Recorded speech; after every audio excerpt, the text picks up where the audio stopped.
we are going to talk about the past and future of teaching, the science of learning perspective. And this is something I've been working with for a couple of years now. And I've tried to combine different things. Like I said, I like science. I also like arts. I love teaching. And I think the science of learning can bring many of those different fields together in a very creative way to help us understand how we teach, how we learn better. And this is what we're going to talk about. So let's start with a geek author, this guy who wrote an amazing dystopian novel. I'm sure many of you have read it. And he says, well, he said at least, I don't know if you agree with what he said, that men do not learn very much from the lessons of history is the most important of all the lessons that history has to teach. So Aldous Huxley, who was the author of Brave New World, said that we cannot learn from history. Not much anyway, but I think I have to disagree there. I think our understanding of the world and how much knowledge we've created together as a society has changed, fundamentally changed over the years. And one of the things that I think we should do more often is we should go back, look at what we've been doing, the past, to understand where we are and where we're going. And that's exactly what I intend to do with you. So let's embark on this journey. We're going from prehistoric times through ancient Greece, and then the Middle Ages, the Industrial Revolution, contemporary times today, and all of it will help us speculate a little bit about the future of teaching and learning, because teaching and learning, they walk hand in hand. You cannot really separate those things, right? Now, I have a question for you, and you can use the chat box to help me. Has learning changed in the course of evolution? Do you think we learn differently today from, let's say, when we were in the cave or thousands of years ago? Let's see what you're going to answer, because this is a great question. Yes, sure, yes, definitely, of course, maybe, absolutely, surely. So nobody said no, I think, right? Interesting. Our brain changed. Great. So, well, let's look at the evidence, right? But before we look at the evidence, this is the journey. Let's think about prehistoric people, when they lived in caves, they walked through the savannas of Africa, and they had to figure out everything on their own, basically. I can say that teaching and learning, they were much more individualized. It was within the tribes, within the families, right? It was very experiential, very hands-on, actually, because they had to figure out everything, right? And so I can say it was very inductive. So there was nobody explaining things, explaining the general rules of how the world worked, right? So that means it stays very close to the beginning of the curve. This is the curve of knowledge. So by looking at the curve, I think you can infer that knowledge has been growing exponentially over time, right? Nowadays, we have lots of knowledge, so much knowledge that it's actually hard for us to decide what's reliable or not, for us to distinguish reality from fake news, for example, right? But right there, when you get to the middle of this knowledge curve, and we have ancient Greece with Socrates, for example, walking the streets of Athens, talking to his disciples, asking questions, irritating people so much that he got killed for it, right? Asking very deep questions to the wrong people, I'd say. And then we have the Middle Ages, and we had nobility and the royal family, and we have peasants, and there was not much access to education and teaching, just for a very small elite. And then we have the Industrial Revolution that sort of made education more available, but under horrible conditions, right? Because people had to have certain basic skills to operate machines and to work in factories. So I can say that those periods, they were more community-based, and knowledge had been recorded through writing, because we had already invented writing. So it was the time that, the teaching profession emerged, let's say, because now we could learn from what people left behind and then teach others. And then, of course, when we think about this idea of inductive deductive, for the first time, there was a big transition, I think, that we didn't have to figure out stuff on our own. We could learn from somebody who was specialized, right? From a tutor, from a teacher, from Socrates, from whoever who knew more than us. And of course, coming closer to where we are right now, we can think of knowledge as more global, more widely available. And that means that we have so much to learn. So deductive makes a lot of sense here because, we have to have someone explain how things work to us when we are kids, teenagers, even now as adults. And then, of course, we're still trying to transition back to inductive. I'm not saying that those things walk separately. Sometimes we favor more deductive approaches, and then sometimes we favor more inductive approaches. But I think this can tell us something about the future. I want you to help me classify those periods according to the numbers and some words that I selected here for you: survival, intellect, obedience, production, and happiness. So if you can just pop in the chat box, what do you think number one, prehistoric people were all about? Teaching was all about. Survival, intellect, obedience. What do you think? One, most people are saying survival. Okay, survival, yes. What about two, ancient Greece? What do you think? So ancient Greece was more about intellect, maybe, if we look at Socrates, for example, yeah? What about number three, the Middle Ages? What do you think?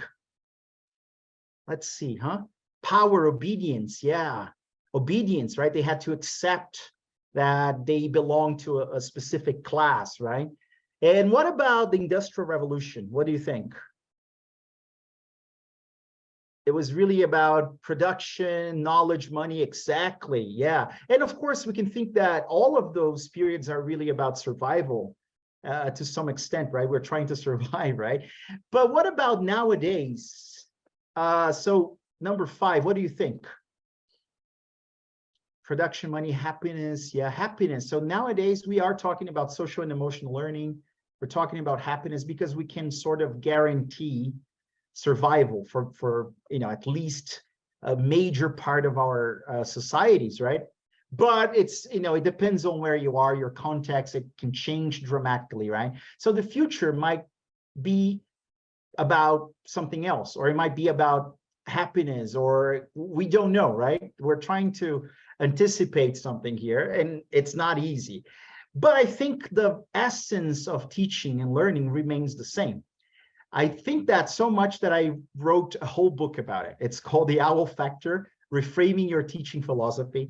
In this book, and I'm sharing the link here in the chat box. You can scan the QR code if you want. So this book is about how we exchange knowledge. And knowledge is not just knowledge, but really how things work and how to do things, and content, information, how we exchange that through different resources. And that we, agents of teaching and learning, teachers and students, we know something, our students know something, and we have to show what we know using various methods so that we can grow in the process, right? And I think that the essence remains the same. We're still exchanging information, knowledge, right? We're still exchanging content. Go back 300,000 years ago, and then, cave people used their voices, they used drawings on the wall, they used whatever they had to exchange knowledge.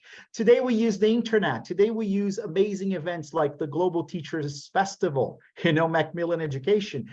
We use ELT books, we use anything, books, we use podcasts. So there are different resources, but we are still exchanging things, right? We're still exchanging and trying to educate one another. So if you are interested in knowing more, check out The Owl Factor, okay? My first book. And is there any evidence showing that we are different today, that our brains have changed dramatically so that we are not learning the same way we did? We don't learn as we did in the past. Well, there is, but it's very controversial. We have evidence showing, and it's just some evidence showing that our brains are shrinking.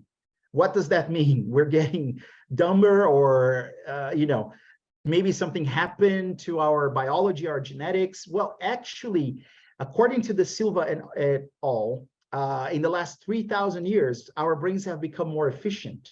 So we don't need a lot of cortical areas to do the same thing we used to do, but this is very controversial. Most authors disagree with that.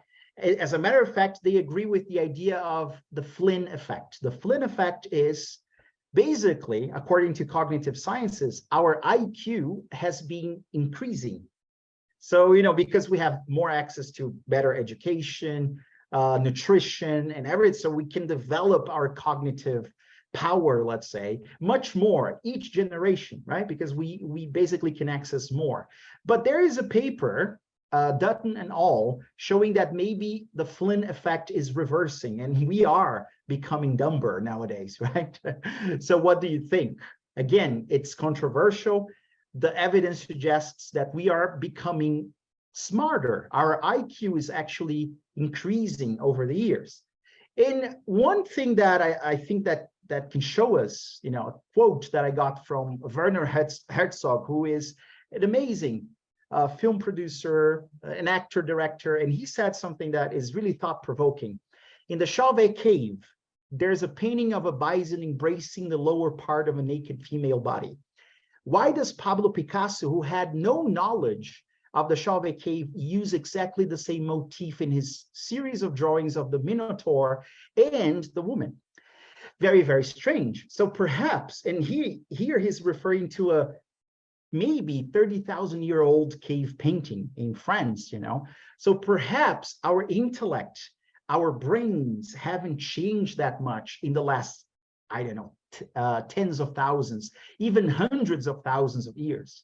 What has changed is our environment. This has changed quite a lot, right? We have so many distractions nowadays, don't we? And we have limited resources in the brain, cognitive resources. So how do we deal with all of that, right? That's exactly what the science of learning studies. Now, tell me the truth, huh? I'm going to take a look at the chat box. Have you ever heard of the science of learning? Has anybody ever heard? Is this the first time you're hearing anything about the science of learning? Nope, nope, nope, nope, nope. Yes, yes, yes. No. So a lot of people haven't heard about the science of learning. Okay, that's interesting. What I'm about to say, please record that, take a picture, film it, write it down, Remember, this is very important. I think every educator, anyone dealing with teaching and learning, even if you're not an educator, needs to know about the science of learning. Even if you think, well, I teach English, I teach languages, I should learn about second language acquisition, linguistics, or TESOL, or whatever. Yes, of course, no doubt. But the science of learning is how we learn, fundamentally learn at the molecular level. It's really the universal principles of how the brain learns anything. Is that important? I remember using an analogy. Let's say you want to be a mechanic or an engineer or something, right? And you need, even if you're going to work on different things like an airplane, a bus, or a car, or a motorcycle, you need to know the physics of combustion, you need to know how an engine works, right? So those things are fundamental. And I think we don't know so much about those things as teachers. So the brain is something that we should learn more about, right? And it's not about a recipe. There's no recipe here. It's not a fixed formula. There are too many variables, but we know a couple of things. And I'm going to share them with you in a second. But before we do, here's a great definition that I got from Johns Hopkins Science of Learning Institute. And it goes like, the science of learning is an approach that recognizes the value and importance of cross-fertilization across traditional fields of study, drawing on many different methods and techniques to understand how learning occurs, with the ultimate goal of optimizing learning for all. And I like that it's cross-fertilization. It's transdisciplinary because it looks at neuroscience and biology, computer science and engineering, cognitive science and psychology. So it really looks at all those different fields and it puts them together in interesting ways for us to be better informed, are based on evidence, of what we should do, the things that are fundamental or universal or principles that all teachers should know, not just teachers, learners, everybody. And since we don't have time to really delve into the science of learning, I would love to share this with you. This is something that I worked on a couple of years ago. It's actually a product of my my dissertation at the time of, the time I spent at the University of Bristol. So I called it the learning cosmos because, again, I'm a geek and I love astrophysics and, sci-fi and all of that. And I feel that there are many learning principles coming from cognitive psychology, cognitive neuroscience, pedagogy, andragogy, all of those things based on the science of learning, of course, that we should know about.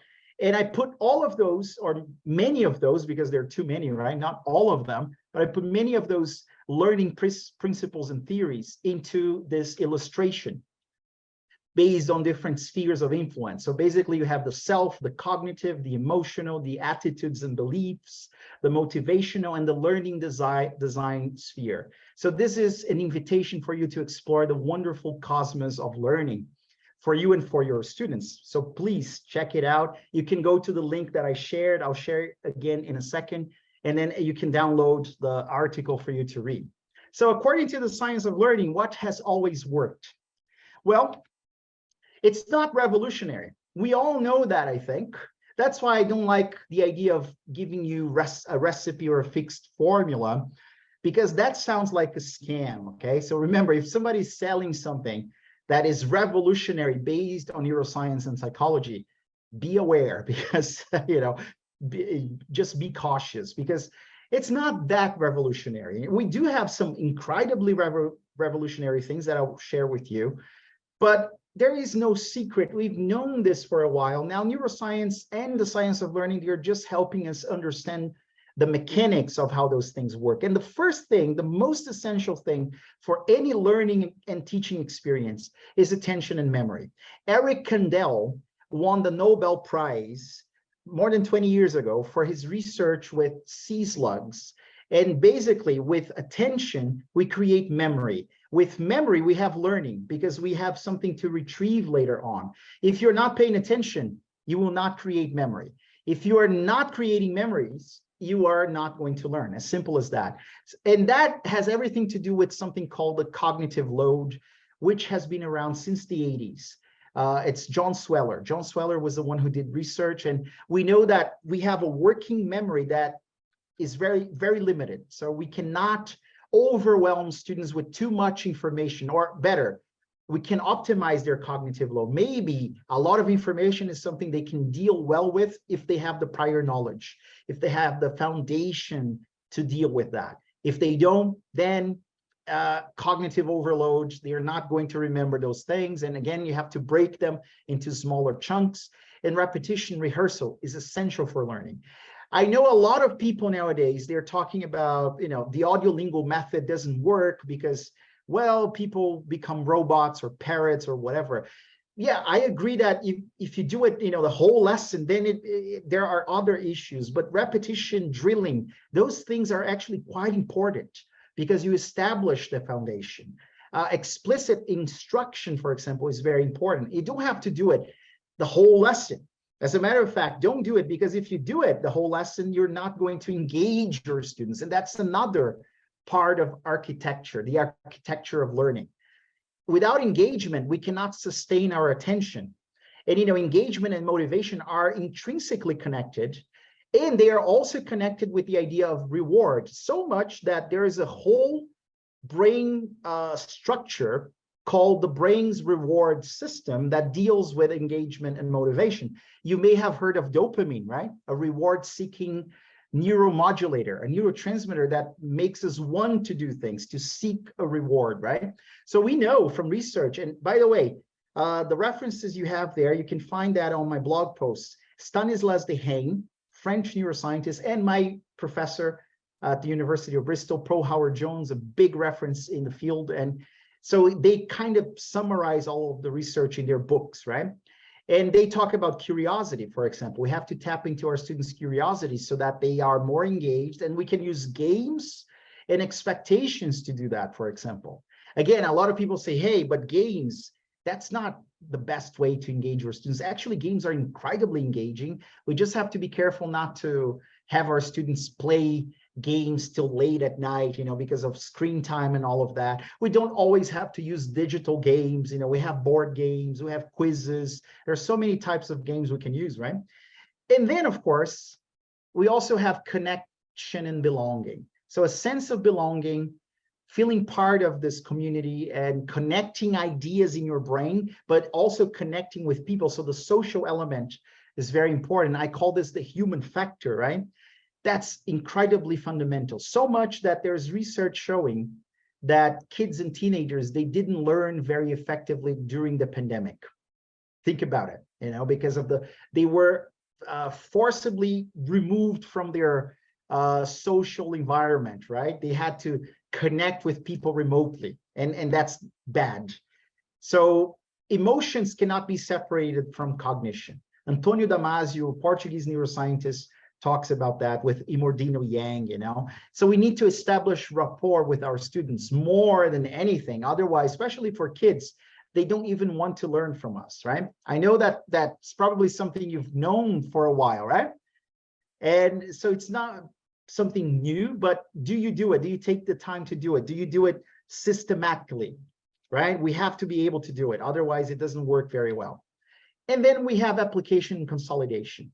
So if you're not teaching something that will be applied in a different context that is relevant for your students, that, I need this to do something, and if you don't give them the space to consolidate that, so the space, the time, they have to go back and revisit this content or the skill with a certain frequency. And that, of course, provided that they get some sleep in between the sessions, they're not going to consolidate memory very well. So we know that we don't learn things right after we got the input from our teachers. Not necessarily, very likely, no. It depends on the context, but it's much more likely for us to have to go back to the content, to the lesson, to retrieve things later on so that we can consolidate that. And then there are things we can do. So even though there's no formula, I can tell you that there's a structure, there are some principles that you should be aware of based on the science of learning. I like to call it structured flexibility because this is a great name for it, because your lesson has to follow a logical sequence. We need to know where we're going, where we start. So the end goal, the intended learning outcome, so clear goals. It needs to have social interaction with actual human beings, according to the research we have. Even though you are grown-ups, you are adults, and you're connecting virtually with me, this is great, right?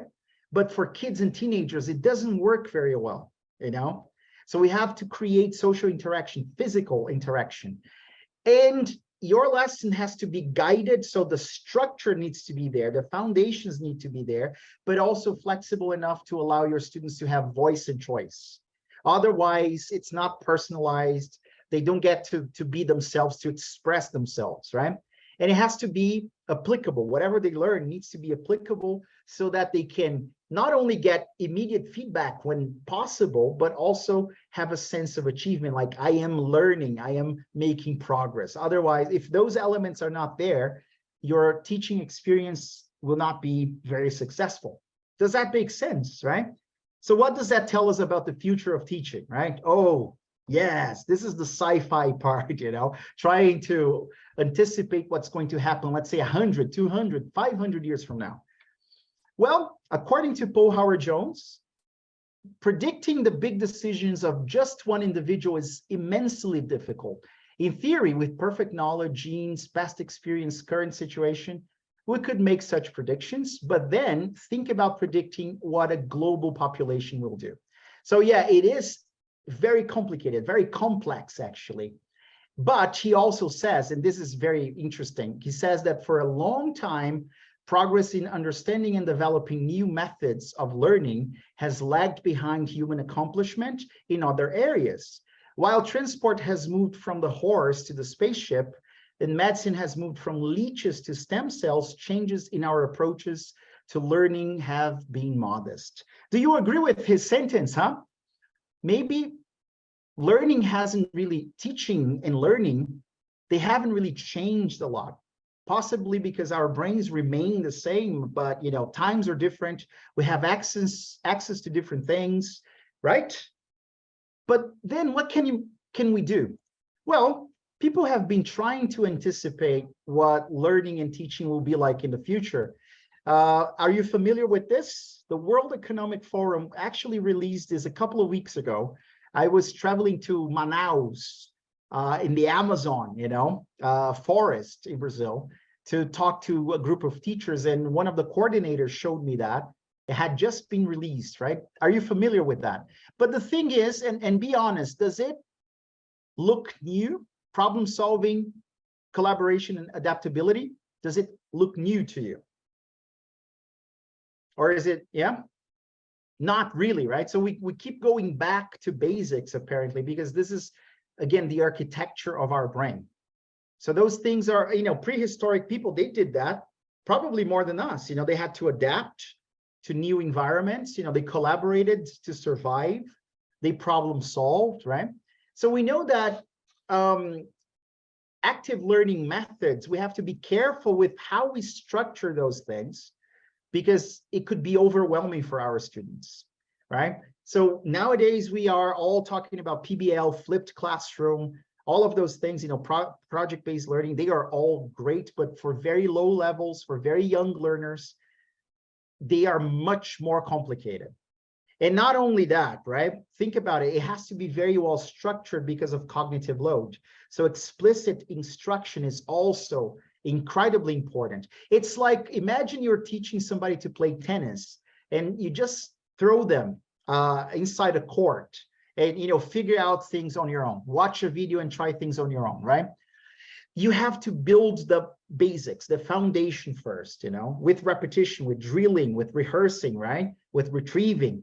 And then as they make progress, then you can allow them to be more, let's say, autonomous.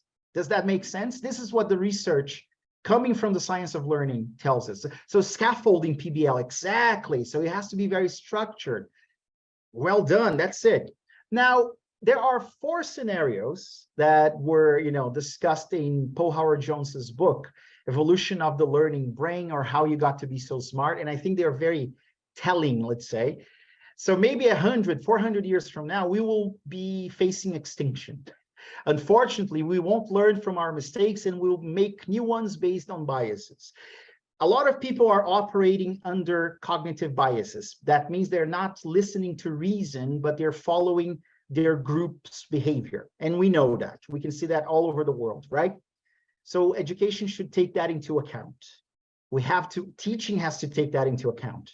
Also, the next scenario is evolution. That's a good one. That's a positive scenario, because if we assume that the Flynn effect will carry on, the average IQ of the population will increase, because we would be reaping the benefits of culture, shared culture, access to knowledge and all of that, and epigenetics, because our previous generation, our ancestors, they basically learned from the culture. They were well nurtured. They had access to good quality education, and the environment can actually turn on and off certain genes, and you can pass them on to the next generation.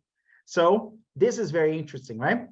And if we think about the third scenario, enhancement, that means that transcranial electrical stimulation will be a reality. It is a reality already. So targeted electrical charges can be sent to our brains using electrodes so that we can enhance long-term potentiation. We have exciting research showing that the military and even math students can cut their learning time by half when they use something like that.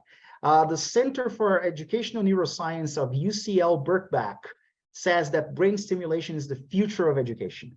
Now, we also have brain internet connection. So imagine we could, like the Matrix, remember the Matrix? So it's the geeking me again, Neo and the Matrix. And then, we connect our brain to the internet and then we can learn things in an instant. This might be a reality. I mean, there are some experiments showing that we can connect our brain and the internet in very simple ways, but yes. Also, we have gene editing technology, CRISPR, for those of you who know, and then we can actually make the new generation better intellectually, physically. The problem is all of those things, they bring major ethical issues, right?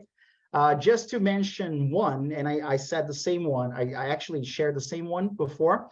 Think about the Nazis and eugenics, trying to improve the human race, and there are major issues that we have to discuss at some point, right? We are discussing them now. And we also have scenario 4. And this is the closest to us, because, more access, better quality education, a sense of community, education based on values, on working together, fighting inequality, fighting for sustainability. So this is something that might give us an advantage. But you're probably asking, what about the future of language teaching? Well, this is a matter of speculation, but we already have some of the tech that I'm going to share with you. But think about those aliens who come to invade us. Again, geekiness, right? So I'm sure you've watched the Marvel cinematic universe or Star Wars, or I don't know. Think about, how can those aliens communicate with humans? What is it that they have? Does anybody know what I'm talking about? So I'm talking about the universal translator, right? Think about it, high-tech universal translator. They can wear it as an accessory or as an implant, and they can, basically the translator translates things simultaneously perfectly, even though you're talking to someone from another universe, or at least the same universe, but a different galaxy. So, and that's very far-fetched. However, nowadays we have technology, and I'm sure everybody's talking about it. ChatGPT, have you used it? Have you played with it a little bit? Artificial intelligence, right? Yeah, and it's amazing. It's incredible. I actually wrote a text about ChatGPT after a couple of minutes using it. And I said, yeah, this is not going to do anything. But after days using it, I tried every possible thing that came to my mind, and I'm impressed. So imagine, here's a scenario for language teaching in the future. Let's imagine that all of our students create avatars, and they're all in the metaverse, in virtual reality, in simulated realities, and they're wearing their goggles, and they can talk to bots, powered by artificial intelligence using ChatGPT or whatever tool. And those bots, they can create dialogues, they can interact in incredibly sophisticated ways, and we can even control their language. We can grade their language according to whatever level we're teaching. Can you imagine that? And the metaverse is collecting data on our students' interaction, giving them individualized feedback, immediate feedback. How amazing would that be? But the thing is, does that mean we are not going to be around anymore as teachers? Right? I think we're going to use those tools to our own benefit. According to two amazing Brazilian authors, Ana Luisa Neiva and Leonor Bezerra Guerra, the things that are really going to change in the future are how we organize the educational process, the abilities and competencies that our students will develop, and the technology we will use to teach them. But the teacher, the human teacher, stays there, remains. We might, well, I think we might not lose our job to technology. We might lose our job to teachers who know how to use that technology, right? So we have to get ready, we have to prepare. But that brings me to the concluding remarks, right? A long time ago, I started following this guy. This guy actually helped me with the idea of the learning cosmos, not because he talked to me, but I was inspired by his work. Neil deGrasse Tyson, an American astrophysicist who wrote Letters from an Astrophysicist. And in the Brazilian edition, the Portuguese edition, he wrote, well, before he wrote that, he said, we all know Brazil for samba and football and, those amazing cultural things that Brazil does. But if you embrace and bolster your STEM, science, technology, engineering, and math industries, and the entire tech sector, then the dreams of students in the educational pipeline will have no limit as they enter a world where rockets are what fuel people's ambitions as they exit the cave door. I love what he says there, but I disagree partially because it's not just STEM, folks, it's STEAM. Where's the A, right?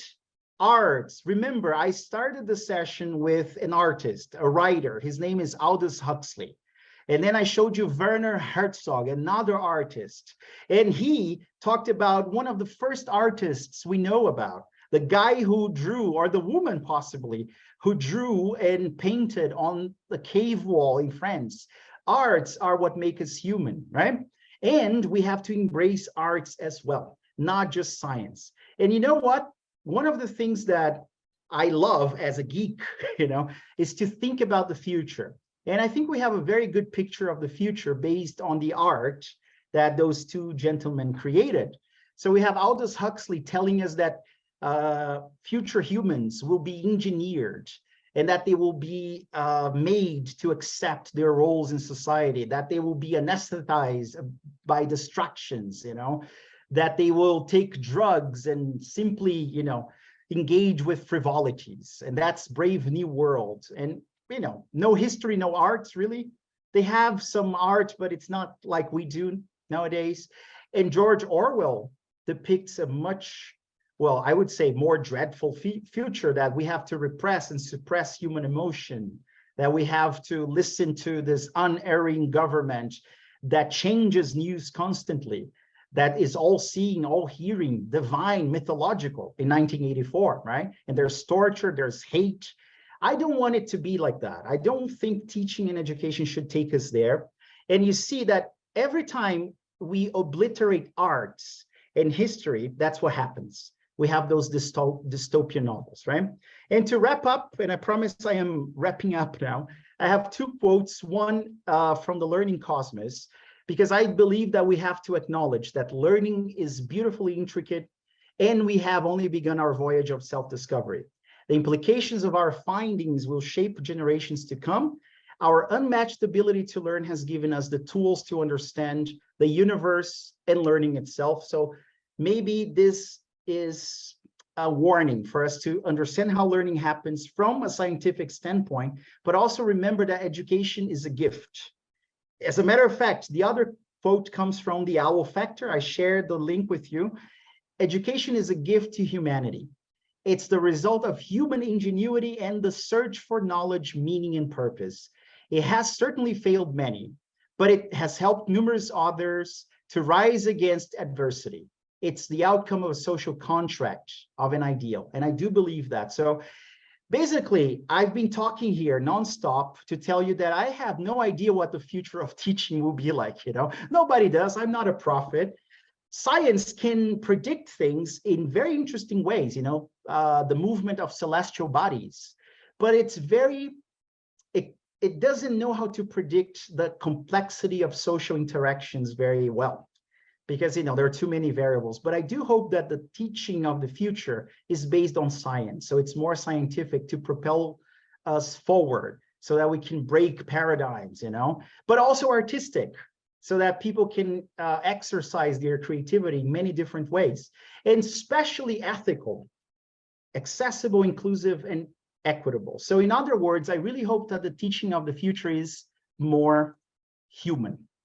Thank you very much, everyone. So if you want to follow me on social media, I have a blog, I have a website, I'm also on Instagram, and I am sharing with you once again the link for you to find everything, all of the resources, my book, The Learning Cosmos, and the references that I shared with you today.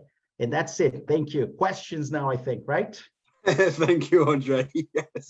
God, you're a machine. You're sort of like, okay, what's next? The questions, Will. Give me the questions. Amazing. Oh, great, Andre. Thank you very much, everybody. So fascinating. And I love, before you started, you said that you're geeking out, and this is just you being an absolute geek. Oh, yes. What I loved about the presentation, Andre, is just that you've made all of this so accessible to those that aren't geeking about this thing necessarily, and that don't follow the science of learning as avidly as you have. But it's just, there's so much to take away and learn from this session because you've made it really accessible. So thanks so much for your time. My pleasure. Yeah. I'm a geek, so I love sharing, and especially when I get to talk about science and arts and comic books, dystopian novels, right? Oh, don't get me started. We can't start talking about comic books here on. Yeah. Let's not get that started. Yeah. Okay, so we have had quite a few questions. Great. Firstly, talking about virtual reality, and not virtual reality, AI or virtual reality, whatever, the future of learning being a lot more tech focused. How do you feel about that? Do you think that's going to be quite a positive move? Is that going to be, in the end, Yeah. be good, or do you believe that actually we should be? Yeah, the thing is, Will, I think we have come to a point in our evolutionary path, let's say, that we can actually destroy ourselves with the power we have created, So we have to be careful. There's a turning point maybe somewhere. And I think that we have to learn how to use technology to our own benefit. And this is a big ethical problem, I think. We have to discuss that, right? But I believe that, if you look back, we have had a horrible, some horrible moments in history, but we've survived, we've thrived, and we're here. So I think we're going to integrate those technologies into teaching. And then I'm more optimistic because I think, we're just going to, again, like Google, YouTube, social media, all of those things were integrated into how we teach nowadays. And people were really concerned back in the day when they came out, right? But nowadays we just use them as something normal. And I think that AI is going to be the same thing. AI is being used already, the metaverse, augmented reality, virtual reality. So hopefully, my fingers are crossed. Let's see what happens. It's going to be more positive than negative. Okay. Thanks, Andre. I hope so too. Yeah. But I think, unfortunately, that is actually all we've got time for, questions-wise, because I think we've got to crack on with Carolina, otherwise we're going to run too far over and steal everyone's day, Andre. But thank you again so much for the talk, and enjoy your talk later on as well. I hope it goes well. Thank you very much. I'm just pasting a link for you to get all of the resources right there in the chat box. So thank you, everyone, and enjoy the wonderful Carolina, okay? So bye-bye. Cheers, Andre. See you later.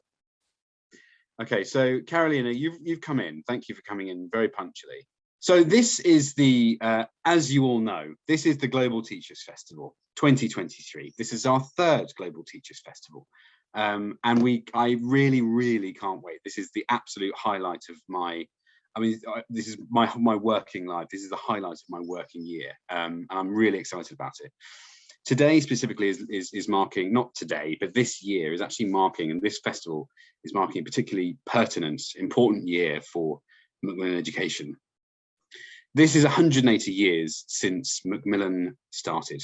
And it didn't start as this global publisher that you can see today, that's speaking to so many passionate teachers around the world. It started a lot more humbly than you can see today. And I'm just going to really briefly, don't worry, we're not going off on a massive thing here. I just wanted to take you on a little bit of a time travel journey here. So 108, I'm going to actually, I did a game earlier, I'm going to do it again.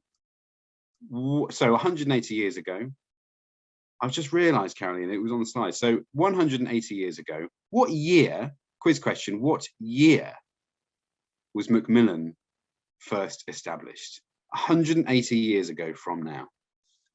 Maths question, really, in an English language webinar. 1843, great. So 1843, Macmillan was founded. And it was founded by the Macmillan brothers, Daniel and Alexander. They opened their first bookshop and published their first books 180 years ago.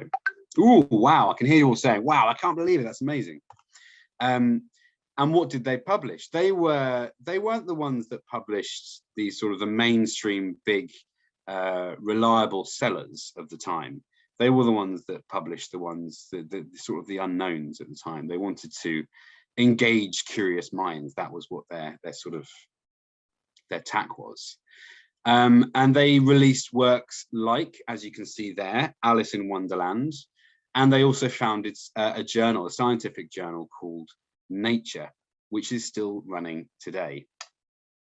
And I think this is just a really good time, seeing as we're starting the festival, it's our biggest event of the year. And it's a really good time to just show to you that the love of reading, learning, and discovery has been part of Macmillan since the beginning, since those two brothers started 180 years ago.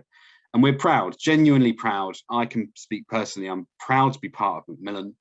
And I hope you're proud to be part in this small part that you are today and part of this festival, to be part of what we are doing, which is continuing to innovate, to create solutions, and help deliver great teaching everywhere so that our students can benefit as much as possible from that time that they have in the classroom.